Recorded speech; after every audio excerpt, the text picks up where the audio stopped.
বাকি আছেন ছোট্ট দুইটা আয়াতে কারিমা তেলাওয়াত করেছি। আল্লাহ পাক রব্বুল আলামিন তেলাওয়াতকৃত আয়াতের মধ্যে বান্দাকে এটা খোঁটা দিয়ে বলতেছে, আলাম নাজআল লাহু আইনাইন ওয়া লিসানাও ওয়া শাফাতাইন। ছোট্ট দুইটা আয়াত, অনেকগুলি কথা। আল্লাহ বলেন, আলাম নাজআল লাহু আইনাইন, তোমাদেরকে কি তোমাদের মালিক দুইটা চক্ষু দান করে নাই? এই প্রশ্নটার উত্তর কি? যে আমার চক্ষু কে দান করেছেন? তোমাদের মালিক কি? তোমাদের মালিক কি তোমাকে দুইটা চক্ষু দান করে নাই? ও লিসানাও ওয়া শাফাতাইন, তোমাকে কি তোমার মালিক ছোট্ট একটা অঙ্গ, যে অঙ্গটার নাম হলো জিহ্বা, এটা কি তোমার মালিক তোমাকে দেয় নাই? তোমার সামনে, মুখের সামনে আরো দুইটা ঠোঁটকে দিয়েছে বলেন?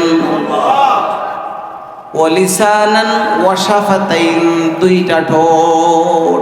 এই দুইটা আয়াত তেলাওয়াত করছে। চক্ষু কার দেওয়া? আল্লাহ তাআলার দেওয়া। সবগুলি অঙ্গ প্রত্যঙ্গই কে দিয়েছেন? আল্লাহ একাইতে বলেন, তোমাদেরকে যেই পরিমাণে দিয়েছি আমি দিয়েছি। দেওয়া যদি গণনা করতে শুরু করে দাও, যদি শুধু লিখতেই থাকো, লিখবো কি? জানি কয়টা জানি। আল্লাহ তাআলা বলেন, লেখা শুরু করে দাও। দুনিয়ার সব মানুষ লেখক, সবাই শুধু লিখতেই আছে। দুনিয়াতে যত গাছপালা আছে সবগুলো গাছ যদি কলম বানায় নেওয়া হয়, দুনিয়ার পুরুষ নারী সবাই লেখক, সবগুলো গাছ হলো কলম। দুনিয়াতে যত কালি আছে, যত পানি আছে সবগুলো কালি। আল্লাহ তাআলা বলবেন, কালি শেষ হয়ে যাবে, আবার যদি সবগুলো সাগরকে কালি বানাই দেওয়া হয়, আবার লেখবা। ইসরাফিল সিংহায় ফু দেওয়ার আগ পর্যন্ত যদি তুমি লিখতেই থাকো, তারপরও তোমার মালিকের দেওয়া নেয়ামত গুনিয়ার লিখে শেষ করতে পারবা না। ওয়া ইন তাউদ্দু নি'মাতাল্লাহি লা তুহসুহা, লিখা শেষ করতে পারবা না। বান্দা মনে রাখো, প্রত্যেকটা নেয়ামতের জন্য আলাদা জিজ্ঞাসা করব। সুম্মা লাতুসআলুন্না ইয়াওমাইযিন আনিন নাঈম, জিজ্ঞাসা করব যদি আমার নেয়ামত পাওয়ার পর কি না আদায় করো, শুকর আদায় না করো। তাহলে নেয়ামতে কি চায়? শুকরিয়া। নেয়ামতে কি চায়? নেয়ামতে চায় শুকর আদায় করা। এগুলি আল্লাহ তাআলার দেওয়া নেয়ামত কিনা বলেন? এক দিক দিয়া নেয়ামত, অপরের দিক দিয়ে আল্লাহর দেওয়া আমার কাছে এগুলি আমানত। একদিক দিয়া নেয়ামত, অপরের দিকে আমানত। নেয়ামতে কয় শুকর আদায় করো, আমানতে কয় আমানতের খেয়ানত না করো। দুইটা কথা, নেয়ামত এবং আমানত। তো নেয়ামতে কি চায়? শুকর আদায়। আর আমানতে চায় খেয়ানত না করা। আপনার কাছে একজন একটা কথা আমানত রাখছি, ভাই আপনার কাছে, আপনি আমার কাছের লোক, এই কথাটা বলছি, কারোর কাছে বললেন না, এটা একটা আমানত। তো এটা বইলা দিলে হবে আমানতের খেয়ানত। তো নেয়ামতে কয় শুকর আদায় করো, আমানতে কয় আমানতের খেয়ানত না করো। তো আল্লাহ তাআলা বলেন, আলাম নাজআল লাহু আইনাইন, দুইটা চক্ষু কি আমি তোমাকে দান করি না? এই যে দেখেন, দুইটা চোখের মধ্যে কি পরিমাণে ক্ষমতা বলেন তো। কতবার দেখছি, কত দূরে দেখছি, কত হাজার হাজার মাইল দেখছি কিনা বলেন? আকাশের দিকে তাকাই, কত দূরে আকাশ, বারবার তাকাই। এদিকে তাকাইলেই দেখা যায় হুমনার কাছাকাছি দেখা যায়। কতবার কত জিনিসের দিকে তাকাইলাম। চোখের নেয়ামতের শুকর আদায় কেমনে করব? আল্লাহ তাআলা বলে, বান্দা চোখগুলো যদি পিছনে নিয়ে দিতাম, খানাই না পিছনে নিতে হইতো, এটা ভালো না মন্দ দেখার জন্য, ঠিক না? কি বলে? একটা জিনিস বাজারে গিয়া পিঠ এইদিকে দিয়া দেখতেই তো তরকারি ভালো না খারাপ, আবার মুখ ঘুরাইয়া দেখতে হইত, বলতে হইতো এটা কত টাকা। পিঠ ঘুরাইয়া দেখতে হইতো, মুখ ঘুরাইয়া বকছি না আবার এইদিকে না জিজ্ঞাসা করতে হইতো এটা কয় টাকা। ঠিক না ভাই? ঠিক না? চোখের দ্বারা জিজ্ঞাসা করা যায় বইটা কয় টাকা। তো আল্লাহ তাআলা কোথায় ফিট করছেন? আল্লাহ তাআলা বলে দামি একটা অঙ্গ, দামি একটা অঙ্গ, এটা অনিচ্ছায় শাটার বন্ধ হয়ে যায়, কোনো কিছু আসতে চাইলে কাছে আসলেই চোখ বন্ধ হয়ে যায়। কাদের কুদরত দারি হর জখাহি আকুনি, কাদের কুদরত দারি হর জখাহি আকুনি, মুর্দারা তু জান বখশ জিন্দারা বেজাকুনি। আল্লাহ তাআলা বলে বান্দা একটু চিন্তা করে দেখলা না, চক্ষুটা কপালের মতো উপরে আমি ফিট করি নাই। চক্ষু যদি কপালের মতো এমন জায়গায় লাগাই দিত, আসার খাইলে কপাল বাড়িতে লাগে না? লাগে না? আজকে আসার সময় তাফসীরের কিতাবের মধ্যে পড়ছি আল্লাহ তাআলা চক্ষুটা একটু কাতার ভিতরে দিচ্ছে। আসার খাইছেন এখানে একটা হাড্ডি, এখানে একটা শক্ত হাড্ডি, আল্লাহ চোখ হেফাজতের জন্য একটু ভিতরে ঢুকাই দিলাম, একটু ভিতরে ঢুকাই দিছি যাতে বন্দা পড়ে গেল এটা যেন হেফাজত থাকে, আর না হয় কপাল চুইলা যায়, চোখ যদি আপনি চুইলা যেত। ঠিক না ভাই? ঠিক দেখছেন?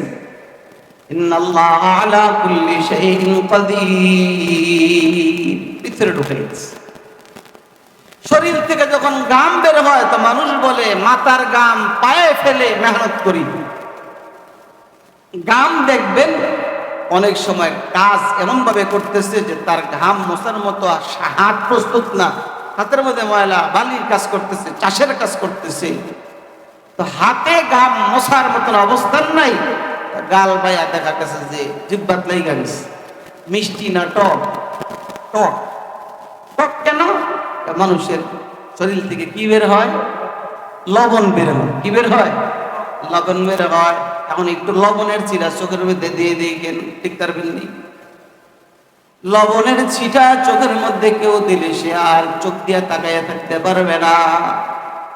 এই জন্য গাম যেন বে এই দিক দিয়ে আইসা মুখে ঢুকে মাগারের চোখে ঢুকতে পারে না, এই দিক দিয়ে একটা লাইন লাগাই দিছে, রাস্তা করে দিছে। সুবহানাল্লাহ। এই দিক দিয়ে লাইনের ব্যবস্থা করে দিছে, ডাইরেক্ট চোখের মধ্যে আসবে না, এই দিক আসলেও ভিতরে ঢুকে না, কারণ এখান থেকে এখানে পয়রা যায়। কত সুন্দর জায়গায় ফিট করে দিলেন, ভিতরে ঢুকে না। ভিতরে ঢুকলে বান্দার অসুবিধা। হঠাৎ করে সামনে কিছু আইসা গেছে, পোকা আইসা গেছে, আপনি খেয়াল করে চোখ তো বন্ধ করতে হয় না, চোখ অটোমেটিক বন্ধ হয়ে যায়।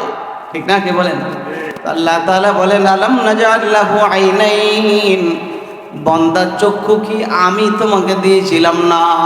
এ যুবক, চক্ষু কি দিয়েছে? শুধু মোবাইলের দিকে তাকাইবার জন্য চক্ষু আল্লাহ তাআলা দেয় নাই। আল্লাহ তাআলা বলেন চোখের শুকর হইল তুমি আল্লাহ তাআলার নিয়ামতের দিকে তাকাও।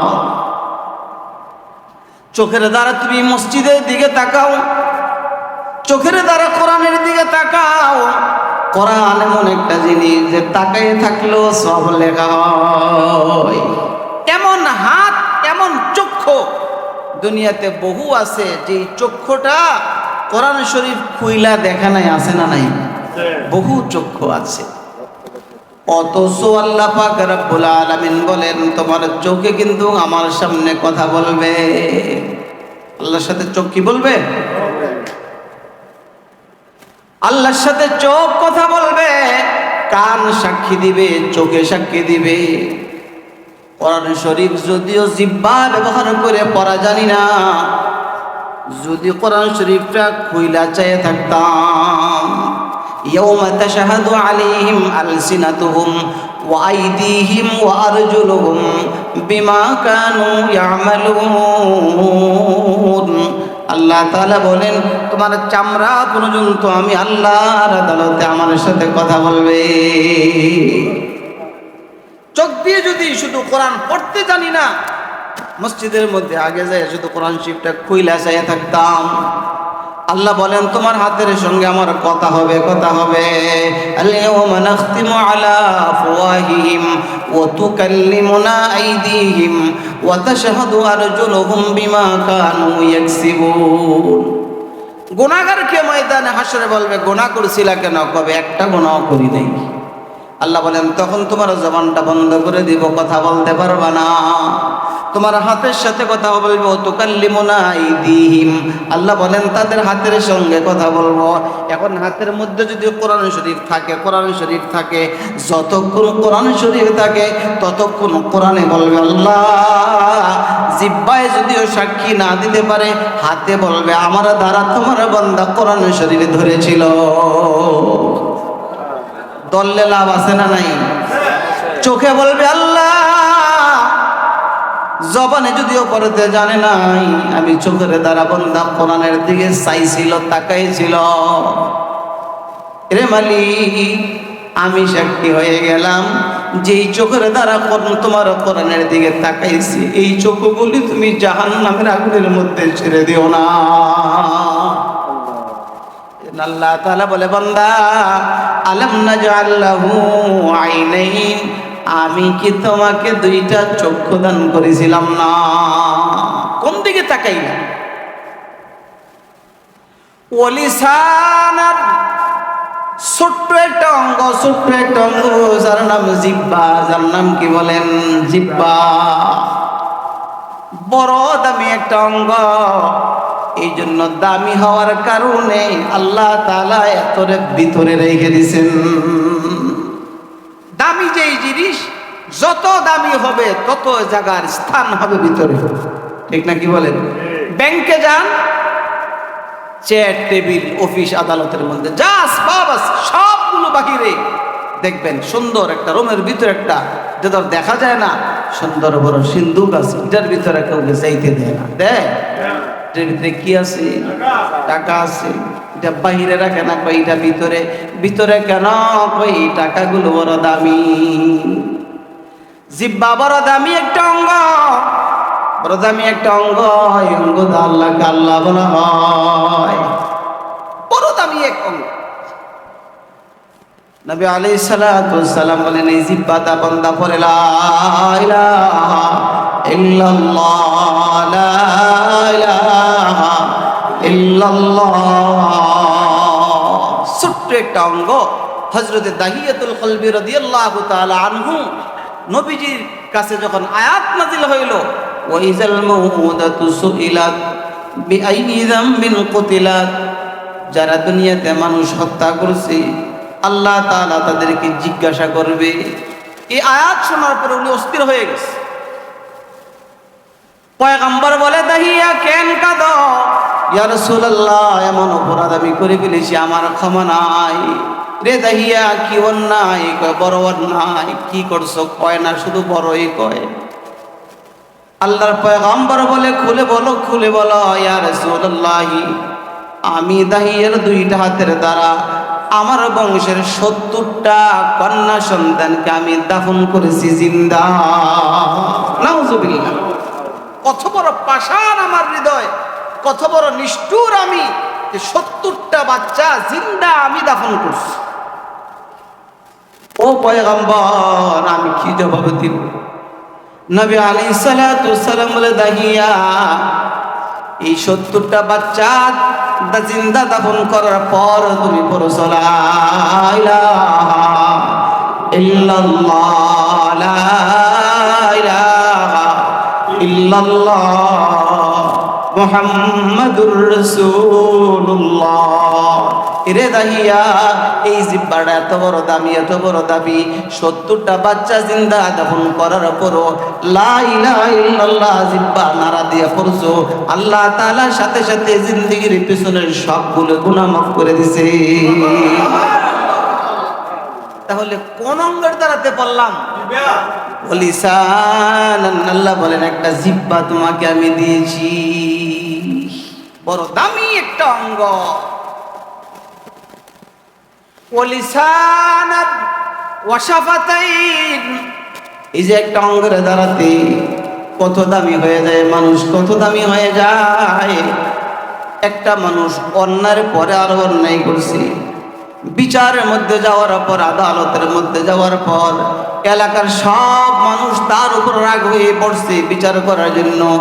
বিচারের মধ্যে দাঁড়াইয়া বলল, এলাকাবাসী আমার ভুল হয়ে গেছে, মাফ করে দেন। কোন অঙ্গের দাঁড়াতে কইল?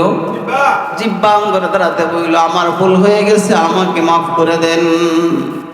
সবাই বলে, যাও যা যা, সে স্বীকার করেছে, তাকে মাফ করে দে। তাহলে এত বড় অপরাধ, কয়েক মানুষও তাকে একটা কথা বলার কারণে তাকে মাফ করে দিছে। কত বড় দামি একটা অঙ্গ। নবী আলাইহিস সালাতু ওয়াস সালাম বলেন, কিয়ামতের মাঠে মানুষ অনেক অনেক, কোন ব্যক্তি হাজার হাজার ইবাদতের সওয়াব নিয়ে যাবে। সবগুলো ইবাদত জিহ্বার কারণে সবগুলো অন্য মালিক হয়ে গেছে। জিহ্বাটা ঠিক মতন ব্যবহার হয় নাই, নেকের কাজও করেছিল, তবে জিহ্বা ভালো ছিল না। এই জন্য জিহ্বার কারণে সে তার সওয়াব তালাশ করে পাবে না। জিহ্বা বড় দামি এক অঙ্গ। এই জন্য আল্লাহ পাক রব্বুল আলামিন ভিতরে রেখেছেন, দাঁতের দ্বারা বাউন্ডারি দিয়েছেন। এটা হলো ওই ব্যাংকের রুমের মতো বাউন্ডারি দিয়ে দিছে দাঁতের দ্বারাতে। আবার দুইটা ঠোঁট দিয়ে শাটার লাগাই দিছে। এটা কি, এটা বেশি দামি, বেশি দামি। এই জন্য আল্লাহ পাক রব্বুল আলামিন এটার হেফাজতের জন্য দুইটা বর্ডার দিয়ে দিছে। সুবহানাল্লাহ।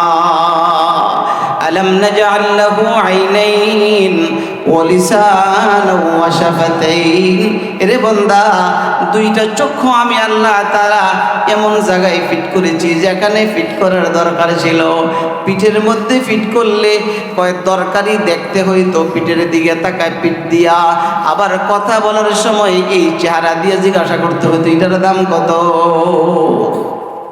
এই জন্য আল্লাহ পাক রব্বুল আলামিন বলেন, এগুলি তোমাকে আমি দিয়েছি, এগুলির ইস্তেমাল, এগুলির ব্যবহার যেন যথাযথ হয়, যথাযথ হয়। এই জন্য আমার ভাইয়েরা, এই অঙ্গের দ্বারাতে হেফাজতের চেষ্টা করব। আমার অঙ্গ যেন দোকানে বসে বসে যেন আমি শুধু কাস্টমার নাই, আমি শুধু বসে বসে সুবহানাল্লাহ। গতকাল এক হাদিসের মধ্যে পড়লাম, আল্লাহর পয়গম্বর বলেন, কোন ব্যক্তি যদি পড়ে শুধু লা ইলাহা ইল্লাল্লাহ, সে দিনে পড়ুক রাতে পড়ুক যখনই সে পড়ুক, এটা পড়েছে তার আমলনামা থেকে আল্লাহ তাআলা তার জিন্দেগীর সবগুলো সগীরা গুনাহ মাফ করে দেয়। যখন সে পড়ুক, যে বানানা দিছে লা ইলাহা ইল্লাল্লাহ পড়ছে, দিনে হোক রাত্রে হোক, যে কোনো অবস্থায় পড়ুক, যখন পড়ুক, যখন পড়ুক, তো আল্লাহ তাআলা তার পিছনের গুনাহগুলি মাফ করে দেয়, গুনাহগুলো নেকের দ্বারা পরিবর্তন করে দেয়। এই জন্য এই কথাগুলো বলতে থাকবো, সুবহানাল্লাহ বলতে থাকবো, বলবো। বড় দামি এক অঙ্গ, যে অঙ্গর তুলনা হয় না, ঠিক না? কি বলেন? বড় দামি এক অঙ্গ। নবী আলাইহিস সালাতু ওয়াস সালাম বলেন, জুমার দিন কোন ব্যক্তি 7 বার সূরাতুল ফাতিহা, কোন সূরা? ফাতিহা। কোনটা? কেমনে? আলহামদুলিল্লাহি রাব্বিল আলামিন পড়লাম, আলহামদুলিল্লাহি রাব্বিল আলামিন আর রহমানির রহিম মালিকি ইয়াউমিদ্দিন ইয়্যাকা না'বুদু ওয়া ইয়্যাকা নাস্তাঈন ইহদিনাস সিরাতাল মুস্তাকিম সিরাতাল লাযীনা আন'আমতা আলাইহিম গায়রিল মাগদুবি আলাইহিম ওয়ালাদ-দাল্লিন আমিন। আল্লাহর পয়গম্বরের ঘরে বসে কসম করে কই, যারা জিহ্বা নাড়া দিয়ে পড়ছে, পড়া শেষ আমলনামার মধ্যে প্রত্যেকের 20 পারা কোরআন তেলাওয়াতের সওয়াব লেখা হয়েছে। 20 পারা কোরআন তেলাওয়াতের সওয়াব লেখা হয়েছে। হইছে কেমনে বললাম? আল্লাহ তাআলার আয়াতের মধ্যে বলেন না, ইয ইয়াতালাক্কাল মুতালাক্কিয়ানি আনিল ইয়ামিনি ওয়া আনিশ শিমালি কাঈদ মা ইয়ালফিজু মিন কাওলিন ইল্লা লাদাইহি রাকীবুন আতীদ। আমার আপনার জবানের বলা শেষ, ফেরেশতার লেখা শেষ।